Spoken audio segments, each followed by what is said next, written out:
साल 1955 में न्यूयॉर्क से मियामी जाने वाली एक फ्लाइट पन एम एयरलाइंस की फ्लाइट 914 सुबह उड़ान भरती है। उस फ्लाइट में 57 यात्री और 4 क्रू मेंबर सवार थे। मौसम साफ था और सब कुछ सामान्य लग रहा था। लेकिन उड़ान भरने के कुछ घंटे बाद एयर ट्रैफिक कंट्रोल से विमान का संपर्क टूट गया। कई बार कोशिश करने के बाद भी विमान से कोई जवाब नहीं मिला। जल्द ही अधिकारियों ने माना कि फ्लाइट 914 किसी दुर्घटना में गिर गई है। खोजबीन की गई, लेकिन विमान का कोई मलबा नहीं मिला। परिवारों को सूचना दी गई कि सभी यात्री मारे जा चुके हैं। सालों तक यह घटना एक रहस्य बनी रही, लेकिन इसके बाद कुछ अजीब हुआ।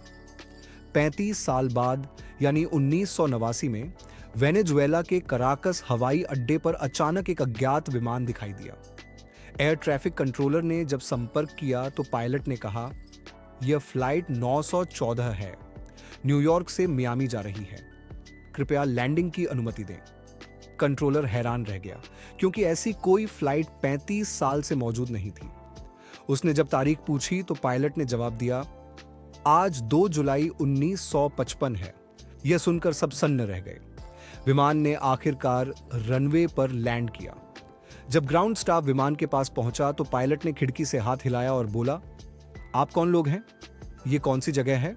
स्टाफ ने जवाब दिया कि ये कराकस एयरपोर्ट है और आज की तारीख 21 मई 1989 है। यह सुनते ही पायलट घबरा गया। उसने इंजन चालू किया और बिना किसी अनुमति के फिर से उड़ गया। देखते ही देखते वह विमान आसमान में गायब हो गया।